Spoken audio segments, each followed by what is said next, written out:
Γεια σας παιδιά, έφτασα Λόγκο με το ποδήλατο. Έκανα μια μισή ώρα, 30 χιλιόμετρα.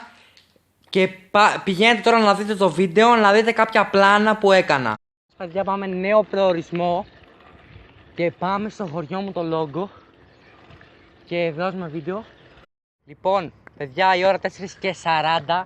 Έχει περάσει δηλαδή περίπου μία ώρα. Και είμαστε Παναγοπούλα, παιδιά. Μετά πάμε Λαμπύρι και φτάνουμε. Θα σας πω όταν φτάσω Λαμπύρι. Bye. Φτάσαμε στο Λαμπύρι. Μετά νομίζω είναι οι Καμάρες και φτάνουμε στο χωριό μου, παιδιά. Έτσι. Η ώρα είναι 6:52. 4:52. Κοιτάξτε που έχω φτάσει.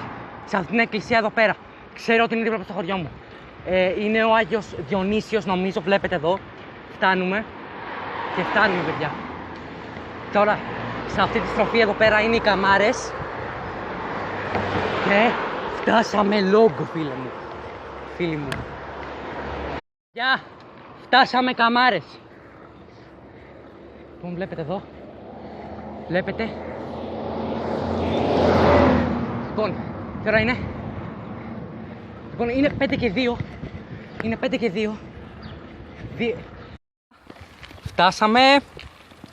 Το Λούνα Πάρκ το εγκατελειμμένο. Θα σας πάω τώρα μέχρι το σπίτι. Είναι ένα λεπτάκι από εδώ, θα την βγάλω διαδρομή. Να τη δείτε. Είναι 5:07. Βγήκα 4 έκανα περίπου 1 ώρα και 20 λεπτά. Μια μισή ώρα πείτε. Ξέρω, ναι, περίπου μια μισή ώρα.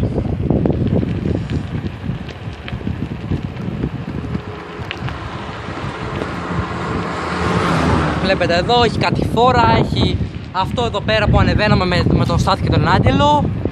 Μια χαρά. Έκανα πολύ καλό χρόνο. Για μένα. Βελτίωσε το χρόνο. Πάμε, στρίβουμε από εδώ. Και δεξιά είναι το σπίτι.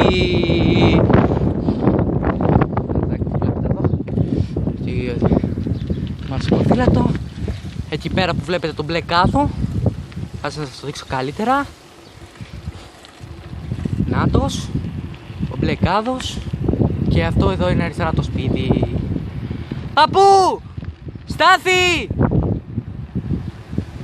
Στάθη! Στάθη! Έφτασα! Μάτι, τι κάνεις εδώ? Έφτασα! Να το έβγαζα βίντεο.